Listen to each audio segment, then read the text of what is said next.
Before we get into today's edition of Just the Truth, let me tell you about the latest special from Mike Lindell at MyPillow. The standard MyPillow, normally $49.98 for a limited time only, just $14.88 with promo code Joey. Go to MyPillow.com, click on the radio listener specials, and see all the specials. There's a limited quantity of just 10 at this special price. That's $14.88 with promo code Joey. Thanks for joining me in the PhD Weight Loss Studio. To lose weight for the last time, visit myphdweightloss.com.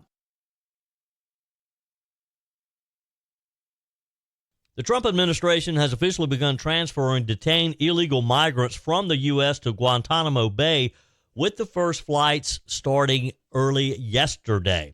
More news from the USAID as the White House released a more extensive list of projects overseen by the top U.S. aid agency it identified as waste and abuse, as Elon Musk's cost cutters seek to dismantle this decades-old provider of foreign aid. White House Press Secretary Karoline Leavitt believes the mainstream media can't keep up with all the good news flowing out of President Trump's White House. We have those details for you. The Trump administration is serious about getting federal workers back in their office and eliminating costly office space that's not being used. EPA Administrator Lee Zeldin appeared on CNN yesterday and made it very clear that he expects his employees back in the office. Comedian Jon Stewart is pleading with Democrats to stop sending Senator Chuck Schumer out to counter President Donald Trump every time the White House announces a new initiative. We have that for you as well. And we have some highlights from President Trump and Israeli Prime Minister Benjamin Netanyahu's news conference held yesterday. It's another busy day.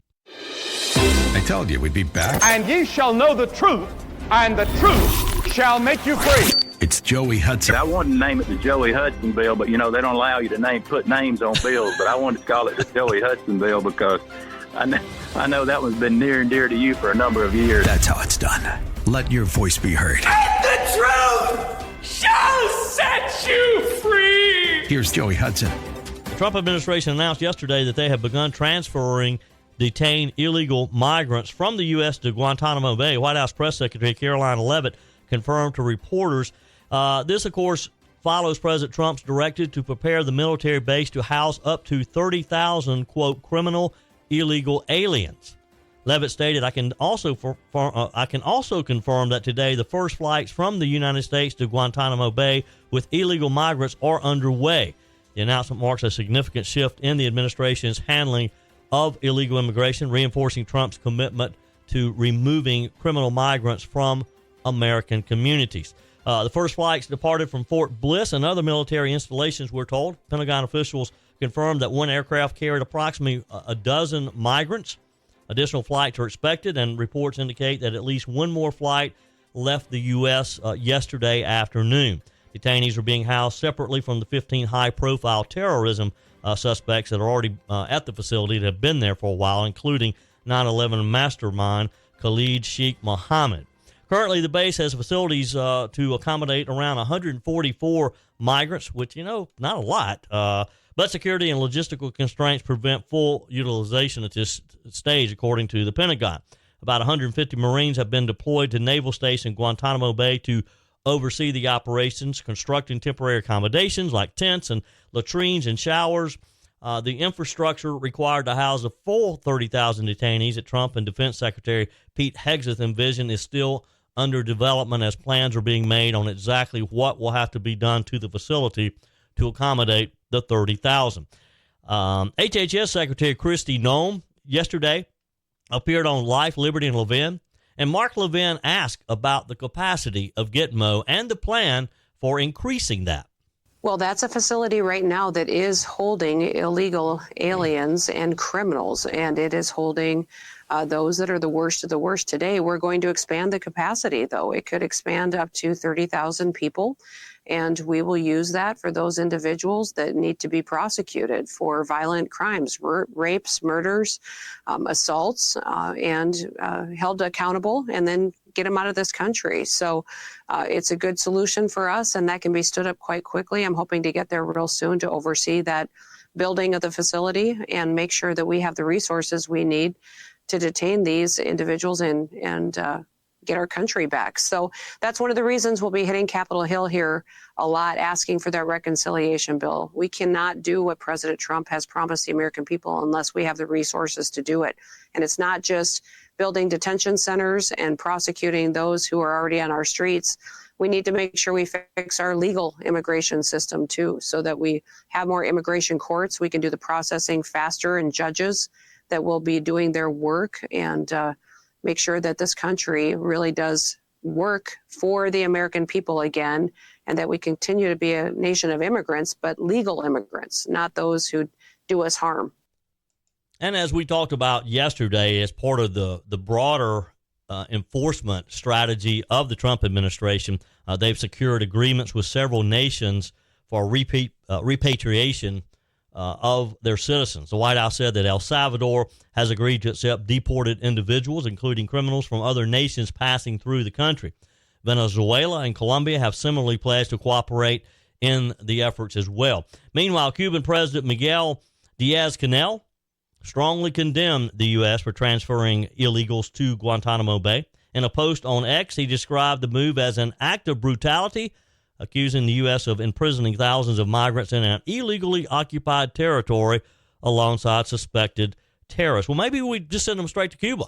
Would he like them in Cuba, you think? President Trump has framed this whole Guantanamo migrant transfer as a necessary step to ensure national security. He described them as being so bad that we don't even trust their countries to hold them because we don't want them coming back. He said, we're going to send them to Guantanamo. It's a tough place to get out of. Homeland Secretary Kristi Noem again backed the move, saying that Guantanamo is already being used for detaining the most dangerous criminal migrants. And, as she said a minute ago, just got to get the place ready to serve as many people as we need for it to do. His memorandum signed last week initiates the process to expand the capacity, securing up to 30,000 beds for these detained migrants. The president also called on Congress to fully fund border security measures and deportation efforts, reiterating his administration's commitment to tackling illegal immigration like we haven't seen it since he left office 4 years ago. Now, of course, the decision has sparked mixed reactions in the U.S. Congress. While immigration hardliners have applauded the move as a decisive step towards securing the border, Trump's critics argue that detaining migrants at Guantanamo Bay sets a troubling precedent. Well, it is a precedent. It's a precedent that you come to our country illegally, you continue to break our laws, we're going to arrest you, we're going to send you to a place that you really don't want to be. That's the precedent that it sets, right? Human rights groups are voicing their concerns about potential due process violations, while Democrat lawmakers have labeled the move as an extreme and unnecessary escalation. What do they want us to do with these people? Well, I can answer my own question. I think I can tell you what AOCs and Ilhan Omar and those, they want us to leave them alone. They want us to let them stay in sanctuary cities, I guess, until they do something to one of their family members, until we have another Lake and Riley situation. And you got to think about the cost associated with this as well. It's going to cost us a lot of money to carry out this effort because of the sheer numbers here. We haven't seen any numbers as far as what it's going to take to get Guantanamo up to the standards that needs to be able to serve 30,000. It was originally established in 2002 to detain terrorism suspects after the September 11th attacks.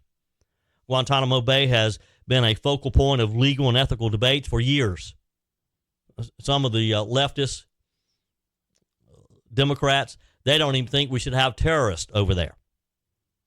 Its use as a migrant detention center probably is going to further complicate its already controversial past. But that's okay, because the Democrats are never going to be okay with it. The Democrats are never going to accept it, because they'd rather have these people running loose.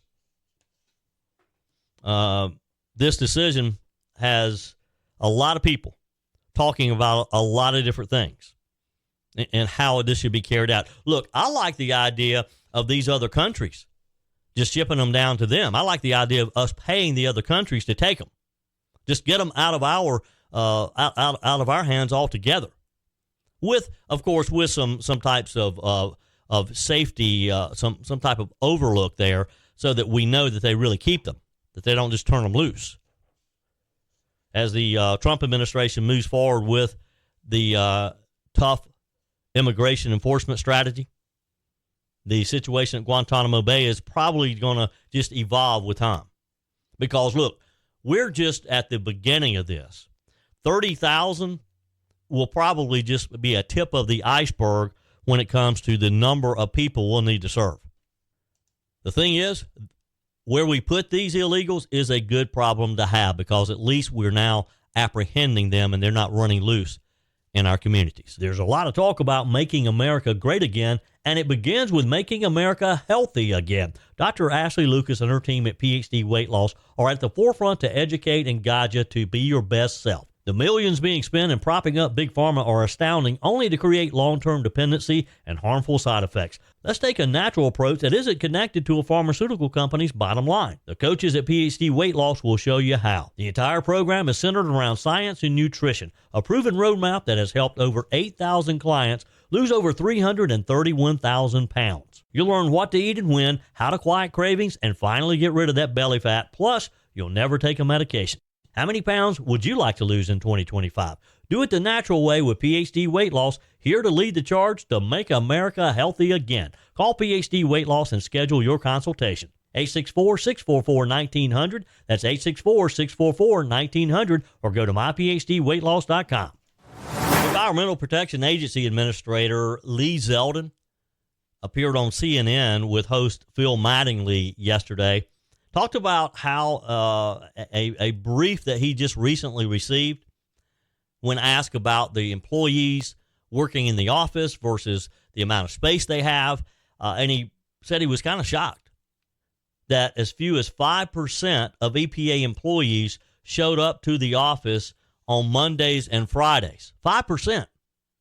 President Donald Trump ordered federal employees to return to the office in an executive order he signed on January 20th. Mr. Zeldin said that showing up was important during this interview on CNN's newsroom.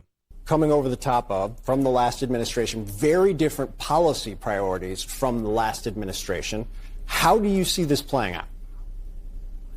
I think it's important for our team to be showing up. I was just briefed yesterday that on Mondays and Fridays, the EPA headquarters was averaging about 5 to 8% capacity. I mean, think about how low that number is. We need people in the office collaborating, working together. We need to be productive and efficient.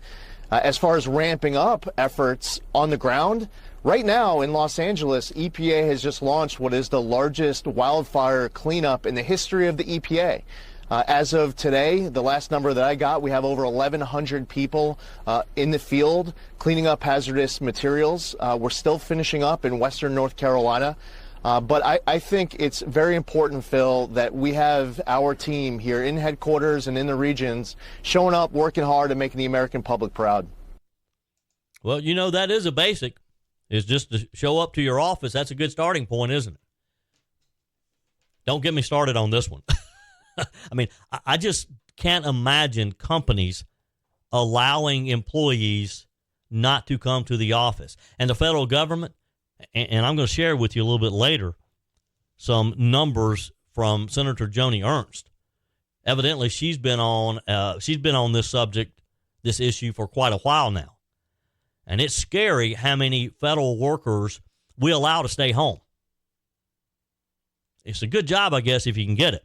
The EPA sent the Daily Caller News Foundation data sheet showing occupancy at the EPA headquarters in D.C., stating that from April 2024 to the present, when asked for comment, Zeldin said, "I went through an entire wing where no door was open and no one was inside. I went to other offices where there were lots of people there working hard. We're occupying a beautiful, historic, massive building, and we shouldn't have hallways that are just quiet. The American people pay us to work for them."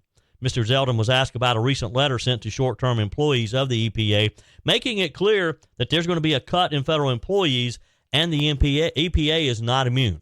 employees in your workforce who had been working a year or less at EPA got emails telling them because they were on that probationary period, they could be fired at any time. What is the plan and what was the point of that email? First off, that email, which I believe went to around 1,700 or so employees, were to people who were probationary employees. It's just restating what that means. What we're seeing right now is that a lot of employees are taking the fork in the road. That is, they can choose to leave the federal government and get paid through the end of September.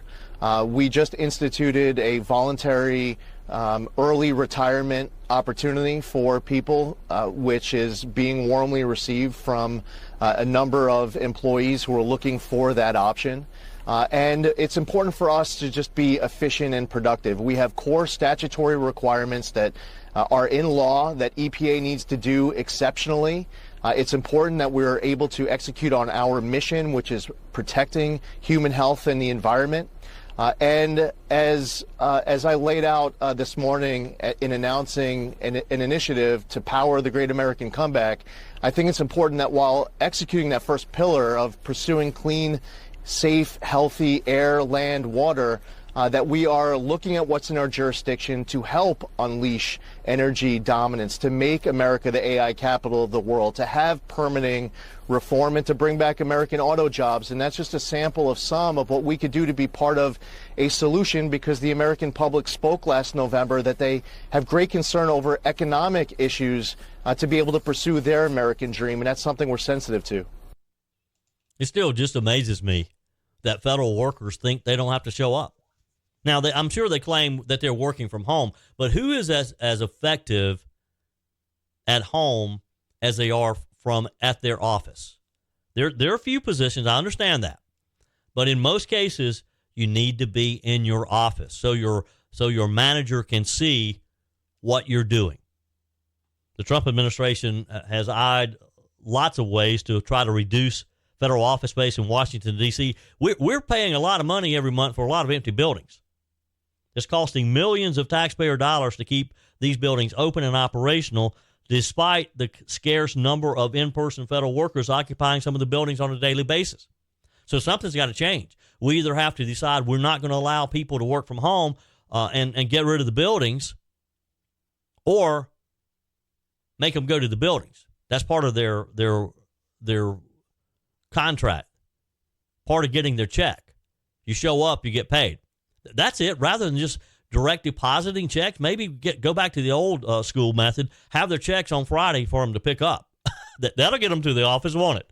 Wow. A Republican, I mentioned a minute ago, Republican Senator Joni Ernst of Iowa issued a 60-page report that covered findings from her investigation into federal employee telework after sending letters to 24 government agencies asking questions about some of these issues about remote work. Ernst's report also detailed the impact vacant office buildings have on the workforce. The Government Accountability Office released this report to Senator Ernst, and it revealed that the Transportation Department, DOT, used only 14% of its office space. 14% of the office space that DOT has leased. The memo provided to the Daily Caller News Foundation shows that only 6 out of 24 agencies reviewed by the GAO had building utilization rates below the DOT's 14%, with the Social Security Administration having the lowest utilization rate at 7%. The DOT's Inspector General rejected a request by Senator Ernst to look into issues and abuses with telework in September, citing ongoing and planned changes the agency was implementing for its workforce.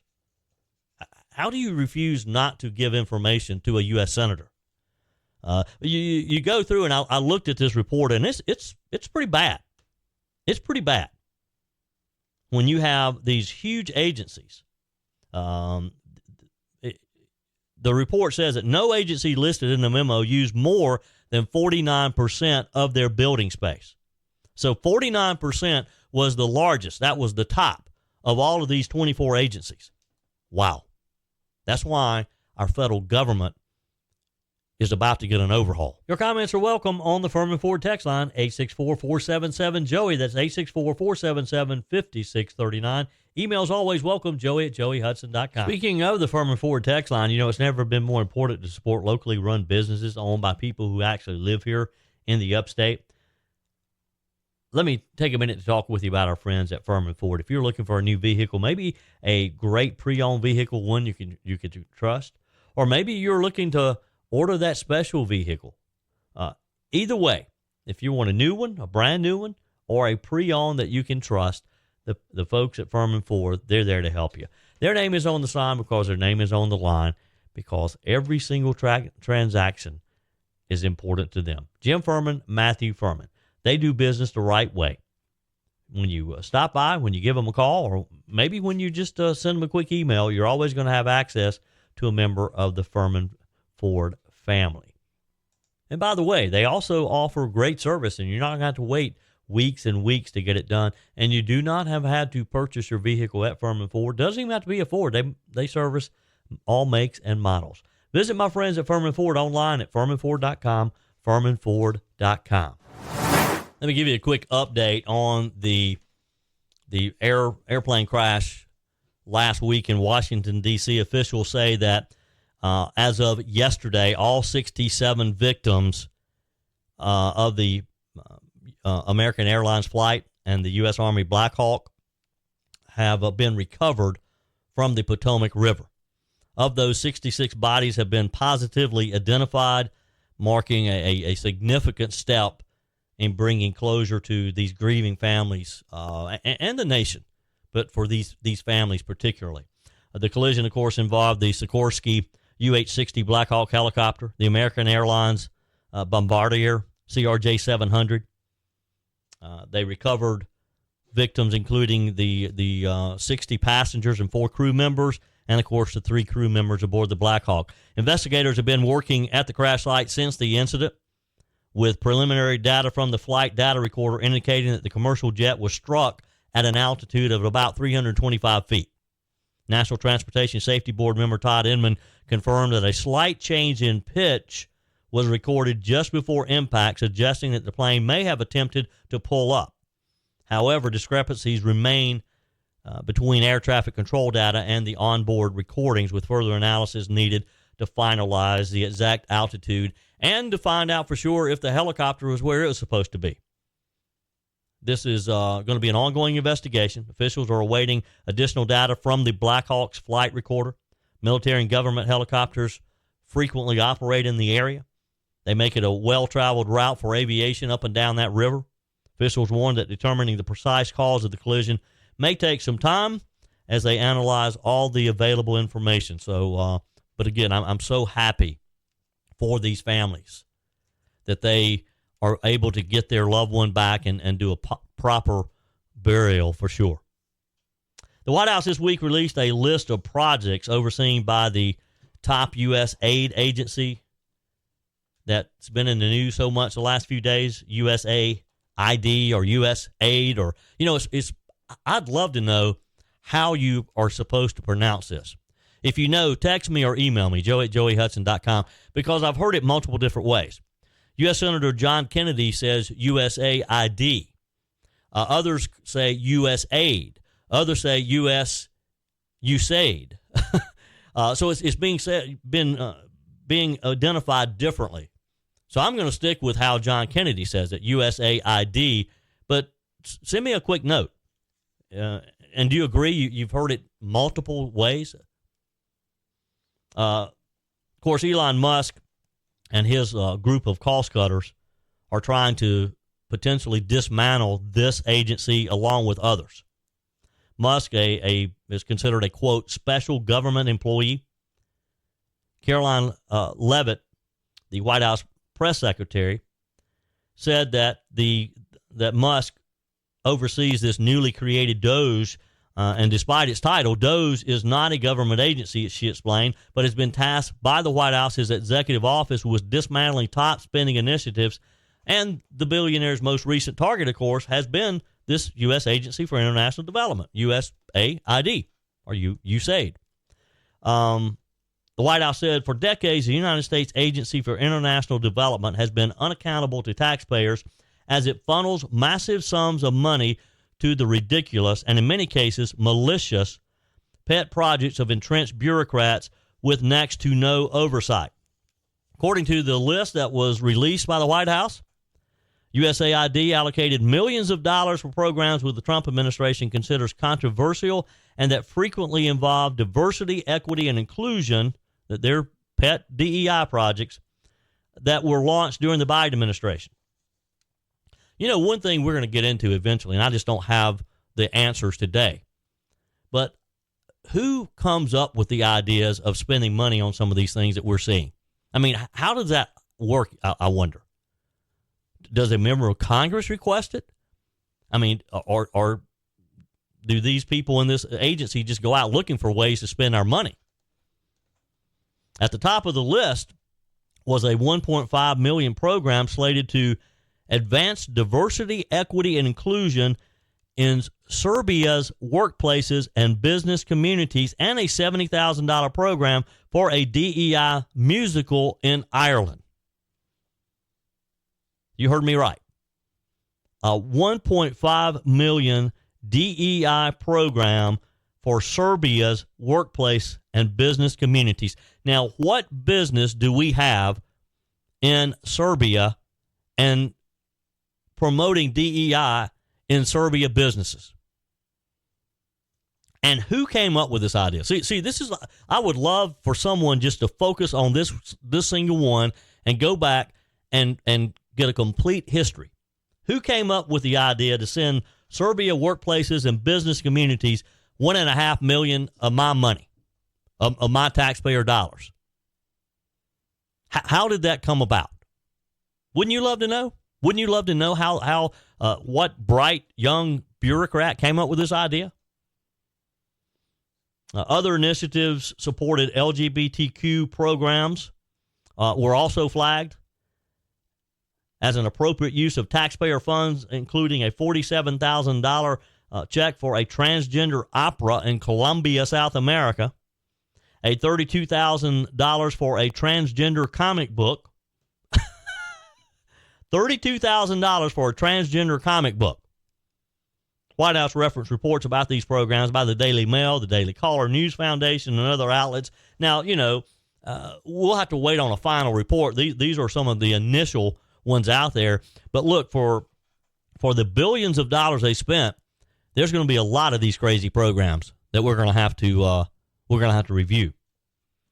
The White House also outlined USAID's funding for coronavirus research. It included millions of taxpayer dollars supplied to EcoHealth Alliance for coronavirus research. They also helped fund support for contraceptive initiatives and programs that it said were that benefited terrorists in several countries. The future of USAID remains unclear, according to Fox News. Well, of course it does. I hope that it's unclear where they're going next. The doors to this agency were closed on Monday. Thousands of employees around the globe were waiting to hear if they still had jobs after the Musk takeover. Secretary of State Marco Rubio has been named the acting director, and he agreed Monday with the White House that the agency needed an overhaul. He told Fox News, "The president made me the acting administrator. I've delegated that power to someone who is there full time, and we're going to go through the same process as USAID as we're going through now at the State Department." Questions, of course, remain over whether the White House has the legal authority to dismantle an independent agency. Democrat lawmakers are already jumping up and down, questioning or accusing Trump of going beyond his legal boundaries. Look, it didn't stop Joe Biden from doing some of this crap, did it? Joe Biden would sign an executive order and expect it to be carried out. So that's what Donald Trump's doing now. Secretary Rubio took issue with the protests and referred to these protests of some of the employees. The employees were seen standing outside of the headquarters protesting the shutdown, despite them being told to stay at home. So Secretary Rubio is saying the goal was to reform it, but now we have rank insubordination. Now we have basically an active effort.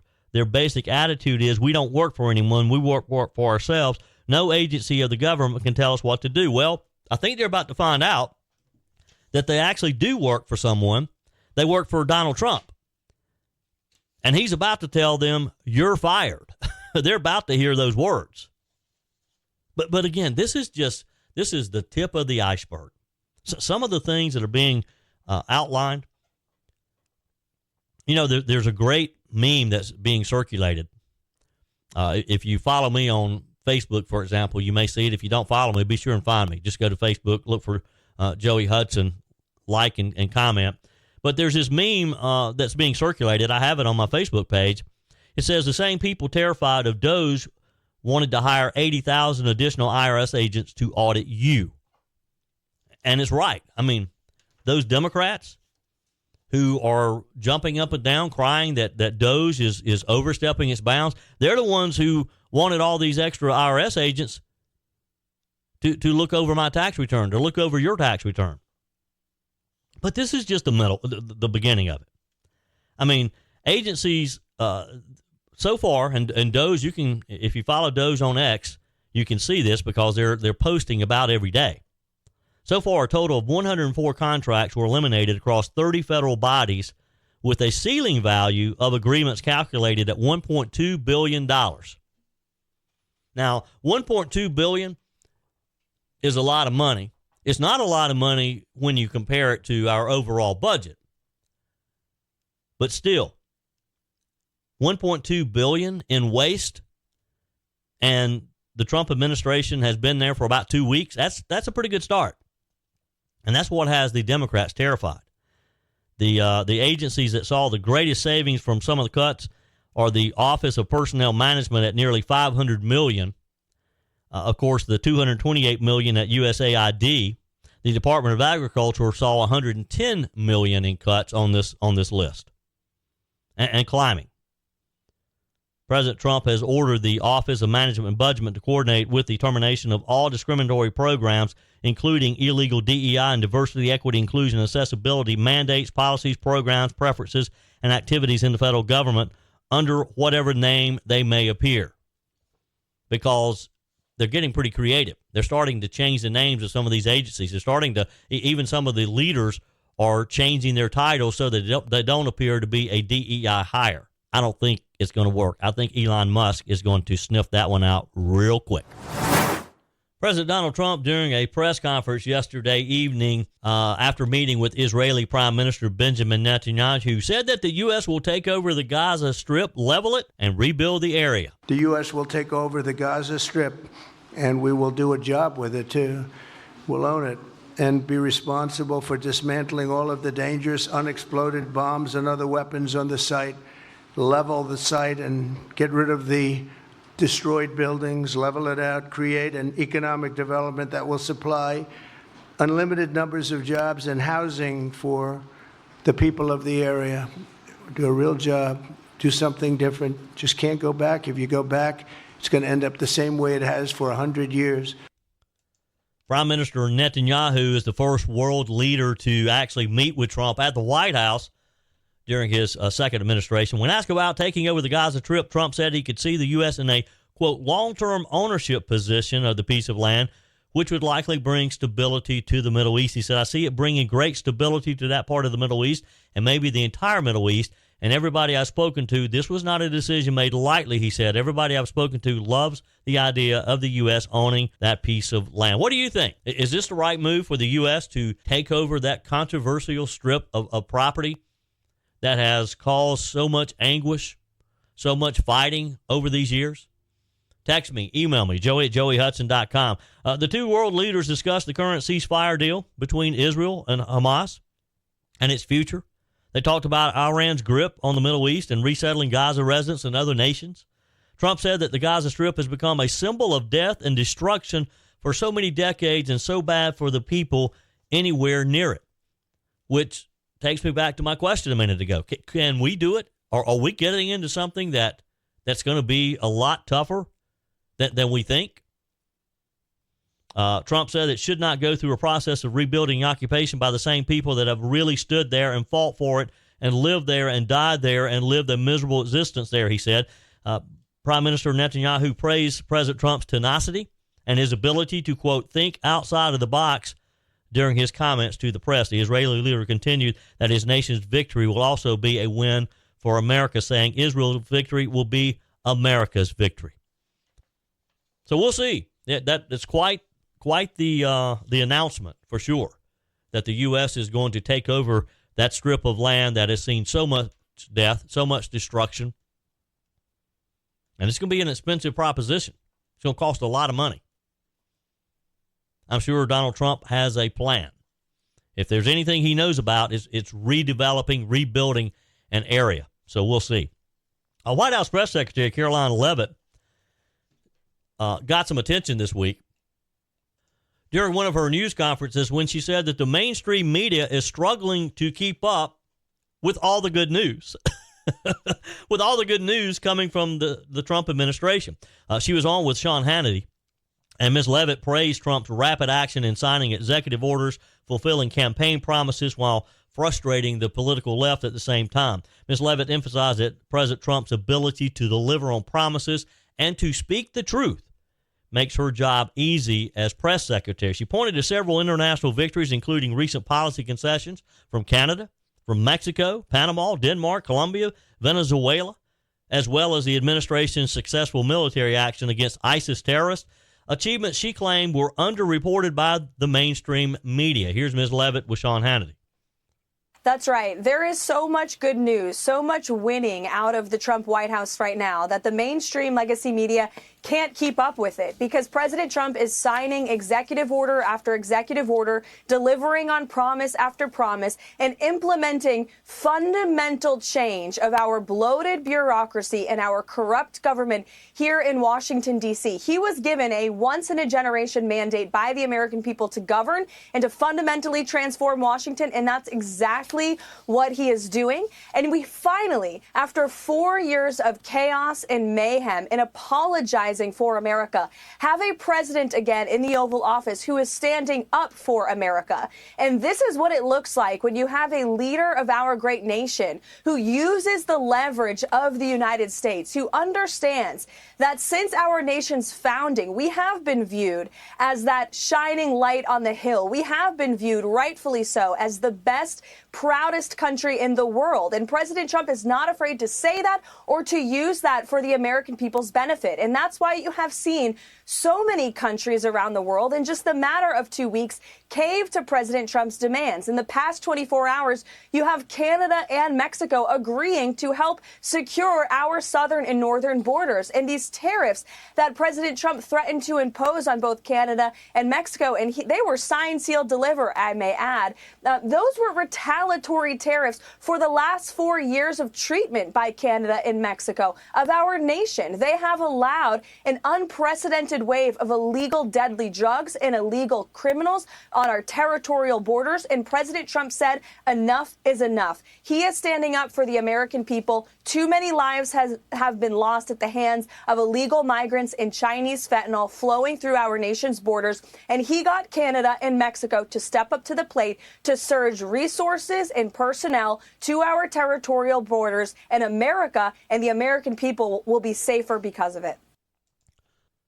According to Ms. Leavitt, Trump's approach is drastically different from what she described as the chaos and mayhem of the Biden administration. She argued that President Trump is implementing fundamental change by reducing government bureaucracy and restoring strong leadership in Washington and just being decisive, making decisions.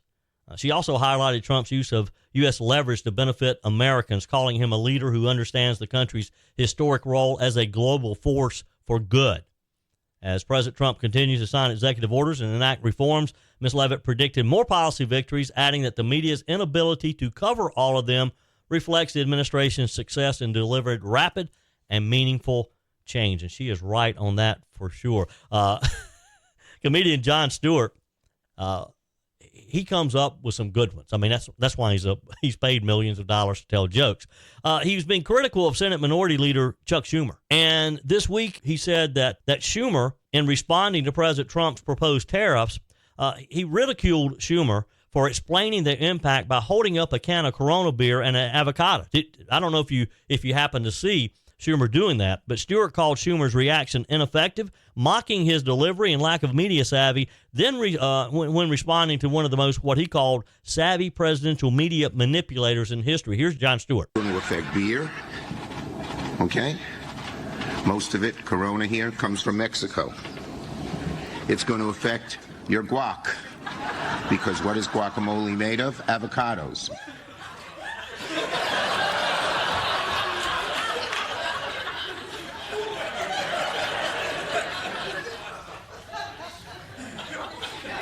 Your response to the trade war is to tell us guacamole is made of avocados?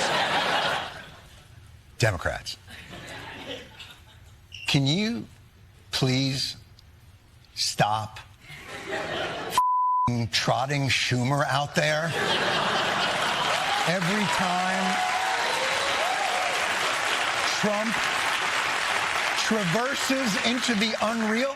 He's not good at this.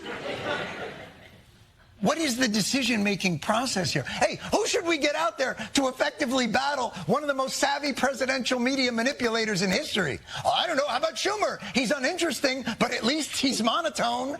Only Jon Stewart can come up with that.